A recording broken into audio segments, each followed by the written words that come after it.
हमारे ऊपर प्रभु की कृपा है, ये हम कैसे पहचाने?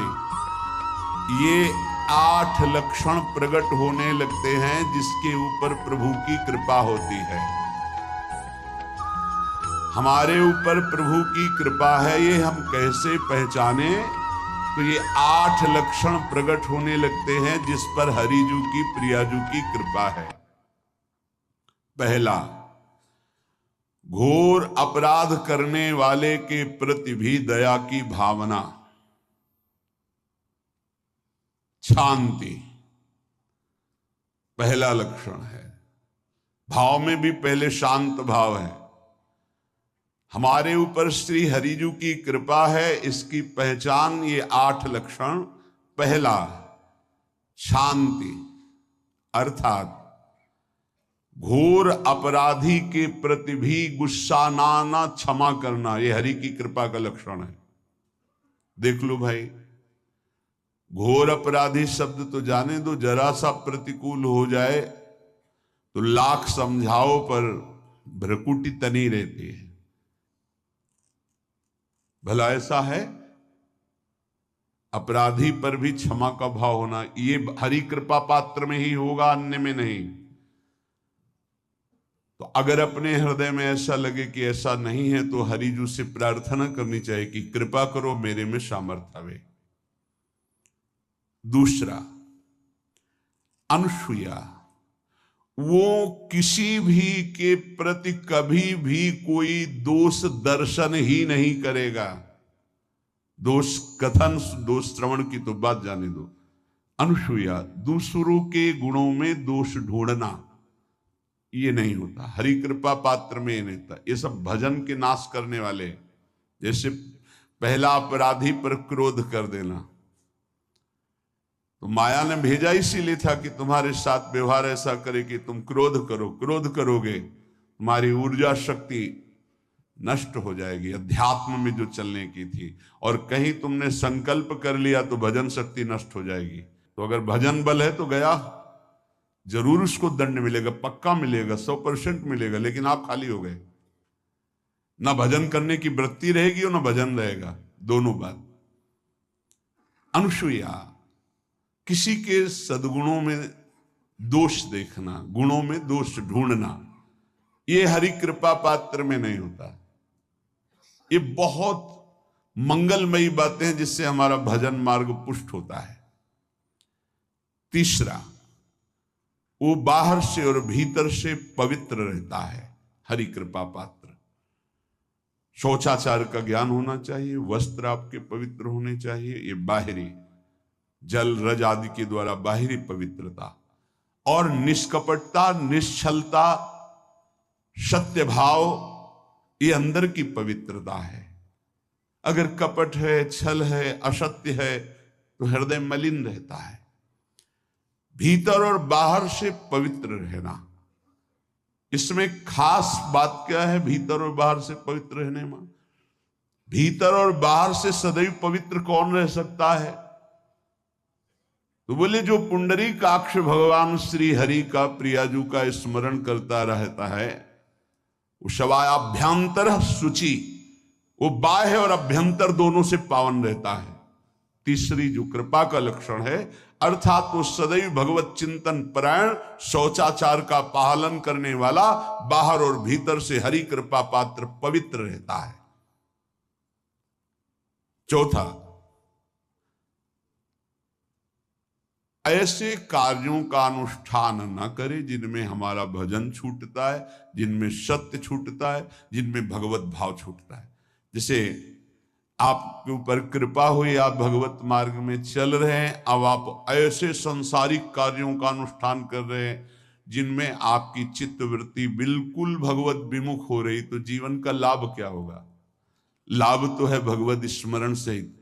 जैसे कल एक ने प्रश्न किया कि मैं खाता तो नहीं लेकिन मांस के दुकान में मांस बेचता हूं, होटल आदमी, क्या उचित है? ये उचित कैसे हो सकता है? तुम और भी तो व्यापार कर सकते हो। जरूरी है धर्म का पालन करने की इच्छा करते हो, धर्म आचरण करते हो, ऐसा नहीं। तो विरत बहुकर्मा, उन कर्मों से हमें विरत रहना है जो हमारे धर्म के विरुद्ध है, जो भजन के विरुद्ध है। हरि कृपा पात्र ऐसे कर्मों का अनुष्ठान कर ही नहीं सकता। अपने भजन का फल देखना भगवत कृपा पात्र की, सबको प्रदान कर देना। हिम्मत है? अपने भजन, इतनी मेहनत से किया हुआ भजन, भजन होने के बाद हे प्रभु इस भजन का फल हो, सर्वे भवन्तु सुखिना सर्वे सन्तु निरामयः। यहां तो कहते महाराज एक माला रोज आपके लिए करता हूं कि आपकी बीमारी ठीक रहे, तो शेष किसके लिए करते हो प्रभु? शेष क्या? अगर इष्ट और गुरु के लिए तुम्हारा है कि एक माला करते तो फिर इतनी माला करते तो हमें क्या होगा? सब आपको दे देंगे तो हमें क्या होगा? तभी भजन का रास्ते नहीं जाना। छठवां, अपने भजन से अपने लिए कुछ भी ना चाहना और दूसरों की तो बात जाने दो, दूसरों से कुछ ना चाहना ये तो ठीक है, अपने भजन से अपने लिए कुछ ना चाहना है हिम्मत। देखो ये हरि कृपा पात्र में हिम्मत होती है। अपना भजन अपने प्रयोग में ना लाना, इसका भी आंतरिक रहस्य है। अपने प्रयोग में आप शरीर को लेकर के बोलेंगे, अगर स्वरूप को लेकर तो प्रयोग की कोई वहां जरूरत ही नहीं, स्वरूप पूर्ण काम है, वहां कोई अभाव नहीं। जब आप कोई भाव अपने लिए करेंगे तो देह भाव होगा, देह भाव से किसी विषय की मांग होगी। विषय पूर्ति भजन का फल नहीं होता, भजन का फल होता विषय निवृत्ति। बहुत जोर की बात है, कैसे समझ में आए? अपने भजन का भी फल अपने लिए नहीं, दूसरों से कुछ चाह रखना तो बात ही जाने दो, भजन से भी कोई अन्य सुख की चाह नहीं। क्या चाहिए? भजन ही बनता रहे, भजन का फल भजन बनता रहे, खूब निरंतर जप करते रहे। सातवां, किसी भी मान सम्मान कीर्ति पद प्रतिष्ठा के मिलने पर हृदय का असंतुष्ट हो जाना, यह हरि कृपा पात्र का लक्षण होता है। प्रणाम नमस्कार जय हो तो हृदय में असंतुष्ट हो जाना चाहिए। कोई किंचन मात्र अभिमान न उदय हो जाए। प्रभु बचाओ, ये माया की चकाचौंध से बचा लो नाथ। कौन सा अपराध बन गया कि आपकी जय की जगह यहां हमको ऐसा सुनना पड़े। मान प्रतिष्ठा कीर्ति जिसके लिए बड़े बड़े लालायित रहते, हरि कृपा पात्र को विष की तरह चुभती है। और आठवां, किसी भी प्राणी समुदाय से संबंध ना रखते हुए सब पर दया की भावना, सब पर कृपा की भावना, सब पर करुणा मैत्री पर किसी से ममता नहीं। ये सूत्र बहुत व्यवहार में प्रयोग करने योग्य है। सबसे करुणा और मैत्री पर किसी से ममता नहीं।